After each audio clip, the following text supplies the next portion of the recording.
আমি বাগমারা প্রেস ক্লাবের নবগঠিত কমিটির যুগ্ম সাধারণ সম্পাদক শামীম রেজা।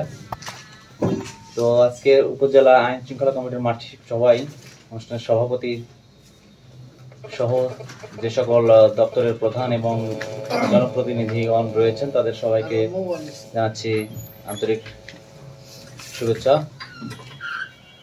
বিষয় হচ্ছে স্যার, বাগমারার আইন শৃঙ্খলা পরিস্থিতির তেমন অবনতি না হলেও কিন্তু উন্নতি হয়নি। যেখানে ছিল পূর্বে ঠিক সেই জায়গাতেই মনে হচ্ছে আছে। যদি মোটা দাগে বলতে চাই, সম্প্রতি শুরু হয়েছে মিটার চুরি, এখন শুরু হয়েছে আমাদের শেষ মৌসুম। তারপরেও অভিযোগ করছি না, এখানে ভুক্তভোগীরা থানায় অভিযোগ করলেও কিন্তু কোনো ব্যবস্থা নেওয়া হচ্ছে না এবং চোরেরা তাদের প্রয়োজনীয় যে কার্যক্রম মোবাইল নাম্বার রেখে যায়, সেই মোবাইল নাম্বারে টাকা দিলে অনেক সময় মিটার ঘুরিয়ে দেয় অথবা নির্দিষ্ট লোকেশন ঠিক থাকে যে ওইখানে যান, যে অমুক জায়গায় রাখা আছে ওটা মিটারটা নিয়ে যান। সম্প্রতি কিন্তু এরকম ঘটনা ঘটেছে বাগমারাতে যে টাকা দিয়েও মিটার পাচ্ছে না। আর বিদ্যুৎ অফিসের লোকজন আমার মনে হয় যে জড়িত থাকতে পারে, কারণ এটা সন্দেহ, মানে সন্দেহভাজন আর কি।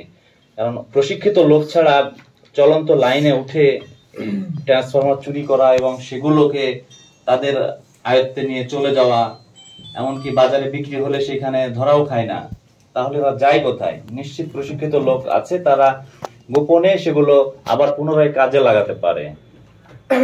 স্যার, আইন শৃঙ্খলা মিটিং এ আমার এই একটি অভিযোগ ছিল, এটি উপস্থাপন করলাম। বিষয়টি আপনারা নজরে রাখবেন।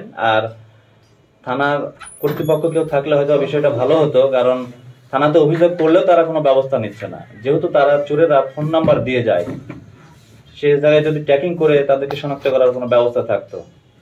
ধন্যবাদ স্যার, বিষয়টি ভালোভাবে দেখবেন। আসসালামু আলাইকুম।